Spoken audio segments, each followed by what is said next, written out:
नुआ नुआ वीडियो देखिबा पई आम चैनल टिको लाइक शेयर एवं सब्सक्राइब करने को जमार भूलिबेनि। ओडिशा विकास टेलीविजन, ओडिशार विकासर स्वर। 1946 मसीहा नवेम्बर 11 तारिख दिन सुवर्णपुर जिल्लार महादेवपाली गाँव में जन्मग्रहण करथिले सेही गाँवर धोबी नायक और विद्यापति नायकों परिवार रे जन्म नहीं अनंतराम। तुलसी दुई पत्रु बासिबा परी पिलाटी दिनरू जना पड़िथिला अनंतंकर सन्यासी हेबार गुण। आमे 40 जन सन्यासी थिलु भारतर एवं भारत बाहर बहु जगार आसते। सन्यास है आमे आरामबाग गलु। से समय मोर बयस थिला 35-36 हम एवं आरामबाग रे 4टा गाँ पूरा संपूर्ण धोई जाइथिला। से गाँ तैयारी करिया पे आम मानक पठाला एवं से आम 3 वर्ष रहिलु 78-82 रही से गाँटा तैयारी करी से लोक मानू हैंडओवर करी आम 82 रे पलि आसिलु। मु बेलूर मठे किसी समय रहिला परे भुवनेश्वर रामकृष्ण आश्रम रे काम धाम ठीक हो पारुनथिला। टिके लाइब्रेरीटा अनुन्नत थिला, पब्लिकेशन डिपार्टमेंट उन्नत नथिला, युव शिविर माने हो नथिला। मते कहले तो ये सब काम जा कर। 82 साल 89 साल पर्यंत रही लाइब्रेरीटा ठीक करी विवेकानंदर बाणी रचना तथा विवेकानंद जिते बही थिला ताकू ओडिया अनुवाद करी तथा ओडिया रे एडिट करी आमे छपे करी सरकार को देलु। सरकार किनेला बिक्री भी कलु। मते बदली हैला बेलूर मठ बदली हैला परे मु कहले मु जाउछि ओडिसा रे काम करिया पाए। काली परी मने पडुछि। यह प्राय 1992 मसीहार कथा। स्वामीजी रहुथांती भुवनेश्वर श्री रामकृष्ण आश्रम रे। दिनकर घटना हठात तांकर देखा हुए ओडिशार बरपुत्र स्वर्गत बिजू पट्टनायक सहित। बणिया सुना चिन्हिबा परे बिजू बाबू से साक्षात देखिपारे सन्यासी मनरे पीड़ित अवहेलित प्रति थिबा आवेग को किछि आगकू पछकू विचार न करी सन्यासी हाथ में 25,000 टंका धराई दे पठाई देले अगम्य बण जंगलर मूलक कलाहांडी को। तार भी 25,000 टका देले किंतु भगवान उद्देश्य एठी रहीदिला।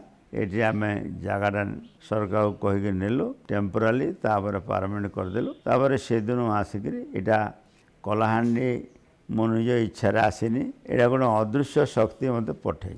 निस्व दरिद्रंक प्रति हृदय रे अहेतुक दरद रखिथिबा साधु काल विलंब न करी आगे चलिले कलाहांडी आड़क। कलाहांडीर विभिन्न स्थान बुलिबा परे सन्यासी निजर कर्मक्षेत्र भावे बाछि नेले माँ माणिकेश्वरी पीठ निकटरे थिबा गाँ मदनपुर रामपुर को। सेतेबेलर मदनपुर रामपुरर राजमाता अति आदरर सहित पाछोटी नेले साधु। सेबेठारु स्वामी वैराग्यानंद एहाकु बाछि नेले निजर कर्मक्षेत्र भावरे। से हिला तांक साधनार क्षेत्र बा सेवार क्षेत्र। स्वामी वैराग्यानंदंकर पितृमातृदत्त नाम हेउछि अनंतराम नायक। सासु कहबारु आमे जानिछु से छोट टाइम रु से मुई सन्यासी हेबी बोली कहउतले। सब बेले ताकर माँ के कहन मते पुराण कथा सब बेले सुन, रामायण कह महाभारत कह एंती पुराण कथा गप आकार माँ ताको कहि करी सोउतली।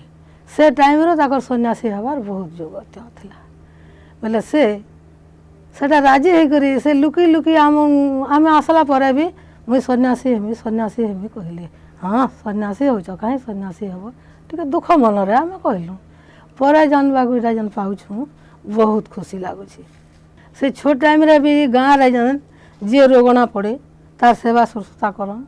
आसन जन पढ़ुले टाइम रे घर के जता बेले आसन घाट बाट सब सफा करवार ताकर इच्छा, सब परिष्कार परिच्छन्न रखबार ताकर इच्छा। ସେଥିର୍ଲାଗି ସେ ତାହାକୁ ଭଗବାନ ଶରଣା ଶକ୍ତି ଦେଲା ଯେ ଆଶ୍ରମଟା ବହୁତ ଭଲ କରିଛନ୍। ଆଶ୍ରମ ବି 2-3 ଥର ଆମେ ସମସ୍ତେ ଯାଇକରି ଦେଖି ଆସିଲୁନ। ଦେଖିକରି ଆମକୁ ବହୁତ ଖୁସି ଲାଗୁଛେ। ସେଥିରୁ ଆହୁରି ଅଧିକ ଭଗବାନ ଯଦି କରାବେ ଆମେ ଅତି ଆନନ୍ଦ ହେବୁ। ତାର ମା ସବୁବେଳେ କ'ଣ ବାବୁରେ ଯେ ସନ୍ନ୍ୟାସୀ ଭଲ ସନ୍ନ୍ୟାସୀ ରହ, ଯାହାର ପୂର୍ବ ଭାଗ୍ୟ ତ ତା ପୁତ୍ର ବୈରାଗ୍ୟ ହେବ। ଏନ୍ତା ଗୋଟେ ସନ୍ନ୍ୟାସ ଯେ ମୁଁ ଖୁସି ହେଉଥିବି। ଆର୍ କଳଙ୍କମୟ ଜୀବନ ଯାପନ ନାହିଁ କଲେ କଳଙ୍କମୟ ସନ୍ନ୍ୟାସ ନାହିଁ ହଉଥିବି, ନିଷ୍କଳଙ୍କ ସନ୍ନ୍ୟାସ ବୋଲି କହିଥିଲେ। ତେଣୁ ସେ ମାର ଆଶୀର୍ବାଦଟା କାମ ଦିଏ। ଏକା ସାଙ୍ଗେ ପଢ଼ୁଥିଲୁ, ସ୍କୁଲରେ କର୍ତ୍ତକ ସ୍କୁଲରେ ପଢ଼ୁଥିଲୁ। ସେନେ ପୁରୋହିତ ମାଷ୍ଟର ପଚାରିଥିଲେ, ବାବୁ ତୁମେ କିଏ କାଣା କରବ ପାଠ ପଢ଼ିଲେ? ନାଇଁ କିଏ କଲେକ୍ଟର, କିଏ ମାଷ୍ଟର, କିଏ ଆର୍ କାଣା କାଣା ବତାଲେ। ସେମାନେ ନାଇଁ କହନ୍ କାହିଁକି ଯେ ଆମେ କିଏ ଶାଗରେ ବସେଇକି ନେବୁ ବୋଲେ କିଏ ମାଷ୍ଟର ହେବୁ ବୋଲେ କିଏ କାଣା କହୁ। ପଢ଼ିକିରି ଆସିଲା ପରେ ଆସୁନ୍ ଇନୁ ଯାଇକିରି ସ୍କୁଲରେ ସାଧନା କର, ହାତ ଯୋଡ଼ାକ ତଲେ ଗୁଡ଼ ଯୋଡ଼ାକ ଉପରେ ସବୁଦିନ ପ୍ରତ୍ୟେକ ଦିନ ଏକା ସାଙ୍ଗେ ଆମେ କେବେ ଝଗଡ଼ା ପାତି ନାହିଁ। ଆର୍ ହେନ୍ତା ହେନ୍ତା କରି ଲିମ୍ବ ପତ୍ର ଡେଲି ଖାନ୍, ଲିମ୍ବ କାଠି ବି କରନ୍, ସବୁ ଏନ୍ତା ବିଷୟ କରିକିରି ଲାଷ୍ଟ ଇନୁ ପଢ଼ି ସାରିଲେ ଏନ୍ତା ବ୍ୟାୟାମପୁର ଗଲେ ଆମେ ଏତକ ତ ଲଙ୍ଗଲ କରି ଧନୁ ଆର୍ କାଣା। ପ୍ରତିଦିନ 3:30-4 ଉଠି ଆମେ ଗାଧୁଆ ପାଧୁଆ କରି ଗୀତା ପାଠ କରୁ। ତାପରେ ଆମ ଦୈନନ୍ଦିନ ପାଠ୍ୟକ୍ରମ ଯାହା ଥାଏ ତା ଆମେ ପଢ଼ୁ। ଅନେକ ସମୟରେ ଆମ ଦୁହିଁଙ୍କ ଭିତରେ ଭବିଷ୍ୟତ ଜୀବନର ଗତି ନେଇ ଆଲୋଚନା ହୁଏ। ସେ ସବୁବେଳେ ବାବା ହେବା ପାଇଁ କହେ, ମୁଁ ଯେ ଗୃହସ୍ଥ ହେବା ପାଇଁ କହେ। ଦୁହିଁଙ୍କ ମଧ୍ୟରେ ଯୁକ୍ତି ତର୍କ ହୁଏ। ସେହି ସମୟରେ ଯୁକ୍ତିରେ ମୁଁ ବୋଲିଯାଏ, କିନ୍ତୁ ବାସ୍ତବ ଜୀବନରେ ମୁଁ ହାରିଗଲି। ସେ ସତ୍କେ ସତ୍ ବାବା ହେଲା ଆଉ ମୁଁ ଗୃହସ୍ଥ ଧର୍ମ ଗ୍ରହଣ କଲି। ଆଉ ଆମେ 2 ଜଣ ସବୁବେଳେ ମିଶିକରି ପାଠ ପଢ଼ୁଥିଲୁ ସେଇଠି ଗୋଟେ କ୍ଲାସ୍ରେ। ଆଉ ଡେଲି ସକାଳୁ ଆମେ ଯାଉ ରୟାଲ ଫିଲ୍ଡକୁ ଦୌଡ଼ି ଯାଉଥିଲୁ। ସେଇଠି ଶୀର୍ଷାସନ କରୁଥିଲୁ, ବିଭିନ୍ନ ପ୍ରକାର ଆସନ କରୁଥିଲୁ। ଆଉ ବାବା ସେଇ ସମୟରୁ ବି ଇଏ କ'ଣ କରୁଥିଲେ ନା କୌପୁନି ମାରୁଥିଲେ, କାଛା ପିନ୍ଧୁଥିଲେ। ତେଣୁ ସେଇଦିନ ଆମେ ଭାବୁଥିଲୁ ଇଏ ନିଶ୍ଚୟ ଦିନେ ଭବିଷ୍ୟତରେ ଗୋଟେ ବାବା ହେବେ କି କ'ଣ ହେବେ ବୋଲି, ସଂସାର ବିରାଗୀ ହେବେ ଏମିତିଆ ବୋଲିକିରି ଭାବନା ମଧ୍ୟ ଥିଲା। ଆଉ ସେଇଟା ପ୍ରକୃତିରେ ଆଜି ବି ଦେଖୁଛୁ। ତାଙ୍କର ଗୋଟେ ସବୁଠୁ ବଡ଼ ଗୁଣ ହେଉଛି ଭେରି ହେଡ୍ ଷ୍ଟୋନ୍। ଯେଉଁଟା ଧରିବେ ସେ ସେଇଟା କରିକରି ଦେଖାଇବେ। ତାଙ୍କ ମାଆଙ୍କର ଗୋଟେ ଇଚ୍ଛା ଥିଲା ଯେ ମୋର 6ଟା ଛୁଆ ପିଲା ଭିତରୁ ମୋର ଗୋଟିଏ ପୁଅ ବୈରାଗୀ ହେଉ ବୋଲିକରି ସେ ଠାକୁରଙ୍କ ପାଖରେ ଛୋଟବେଳୁ ପ୍ରାର୍ଥନା କରୁଥିଲେ। ସେଇ ଆବାସଟା ତାଙ୍କ କାନରେ ସବୁବେଳେ ପଡ଼ୁଥିଲା। ମା ଚାହୁଁଥିଲେ ଯେ ବୈରାଗୀ ହେଉ। ଆଜି ଯେଉଁ ପୋଜିସନ୍କେ ଆଇଛନ୍ ଏଇଟା ମାଆଙ୍କର ଆଶୀର୍ବାଦ। ତାପରେ ଆମେ 2 ଜଣ ରାମକୃଷ୍ଣ ଅର୍ଡ଼ରରେ ଦୀକ୍ଷା ନେଲୁ। ଆମ 2 ଜଣଙ୍କର ଗୁରୁ ଗୋଟିଏ। ମୋତେ ସବୁବେଳେ ଘରେ ମନା କରନ୍ ଯେ ତୁ ତା ସାଙ୍ଗରେ ସାଙ୍ଗ ହନା, ତୁ ବି ବାବାଜୀ ହେଇଯିବୁ। ତାର ମା ତାକୁ କହିଛି ବାବାଜୀ ଅତେ ମୋର ମା ସବୁବେଳେ ମୋତେ ମନା କରନ୍ତି ସାଙ୍ଗ ହନା ତା ସାଙ୍ଗରେ, ସେ ତୋତେ ବ୍ରହ୍ମଚର୍ଯ୍ୟ ଶିଖେଇଦେବ ଆଉ ତୁ ବି ବାବାଜୀ ହେଇକରି ଘରକୁ ପଳେଇଯିବ, ଆମ ଘରଟା ଭାସିଯିବ। କୌଣସି ମା ଚାହେଁ ନାହିଁ। ତାଙ୍କ ମା କିନ୍ତୁ ଚାହୁଁଥିଲେ ମୋର ଗୋଟିଏ ପୁଅ ବୈରାଗୀ ହେଉ। ସେଇଟା ସେ ପୂରଣ କଲେ। ତାଙ୍କ ଗାଁରେ ଯେତେବେଳେ ଆମେ ରହୁ ମୋତେ ସାଇକେଲରେ ବସେଇକରି ମହାଦେବ ପାଲିରୁ ପାପଛେ ଘାଟକେ ସେ ନେଇକରି ଯା। ଆଉ ସେ ଯେଉଁଠି ଯିବେ ପଥର ଉପରେ ତପସ୍ୟା କଲା ଭଳିଆ ବସି ପଡ଼ିବେ, ମୁଁ ପଛରେ ଛିଡ଼ା ହେଇଥିବି।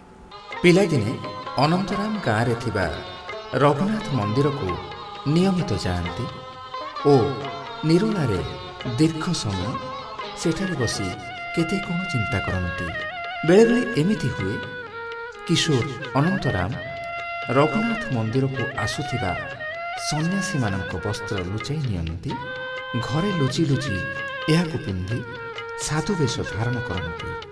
ଗାଁରେ ହାଇସ୍କୁଲ ଶିକ୍ଷା ପରେ ଅନନ୍ତରାମ ଆଇଏ ପଢ଼ିବା ପାଇଁ ଚାଲିଗଲେ ରାଉରକେଲା।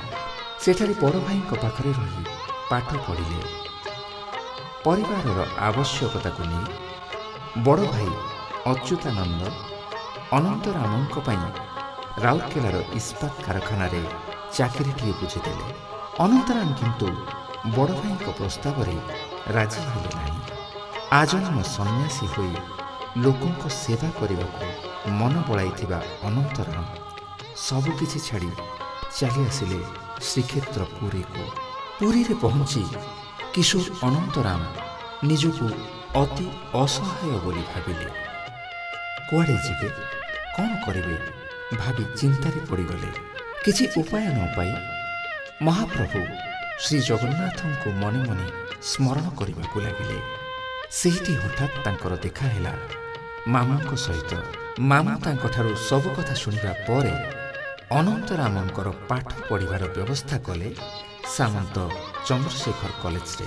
ସେଠାରେ ପାଠ ପଢ଼ିବା ସମୟରେ ଅନନ୍ତରାମ ପୁରୀର ଶ୍ରୀ ରାମକୃଷ୍ଣ ମିଶନର ମଠ ସମ୍ପର୍କରେ ଜାଣିବାକୁ ପାଇଲେ। ତାପରେ ଏହି ମଠ ମାଧ୍ୟମରେ ଯୋଗ ଦେଲେ ବିଭିନ୍ନ ସେବା କାର୍ଯ୍ୟରେ। ପୁରୀର ଶ୍ରୀ ରାମକୃଷ୍ଣ ମିଶନର ଅଧ୍ୟକ୍ଷ ଶ୍ରୀମତ୍ ସ୍ୱାମୀ ତତ୍ତ୍ୱସ୍ଥାନନ୍ଦଙ୍କ ଆଶୀର୍ବାଦରେ ଅନନ୍ତରାମ ହୋଇଗଲେ ବ୍ରହ୍ମଚାରୀ ଧୃତି ଚୈତନ୍ୟ। ସେଠାରେ BA ପାଠ ପଢ଼ି ସାରିବା ପରେ ପୁରୀରେ ବହୁ ସଫଳତାର ସହିତ ଲାଗି ରହିଲେ ବିଭିନ୍ନ ଗଠନମୂଳକ କାର୍ଯ୍ୟରେ। କିନ୍ତୁ ଏଠାରେ 4-5 ବର୍ଷ ରହିବା ପରେ କେଉଁ ଅଦୃଶ୍ୟ ଶକ୍ତିର ଇଙ୍ଗିତରେ ବ୍ରହ୍ମଚାରୀ ଅନନ୍ତରାମ 1972 ମସିହାରେ ଚାଲିଗଲେ ଋଷିକେଶ। ଏହାପରେ 9 ବର୍ଷ ବ୍ରହ୍ମଚର୍ଯ୍ୟ ସାଧନା ଓ 2 ବର୍ଷ ବେଲୁର ମଠରେ ତାଲିମ ନେଇ ସେ ହୋଇଗଲେ ସ୍ୱାମୀ ବୈରାଗ୍ୟାନନ୍ଦ।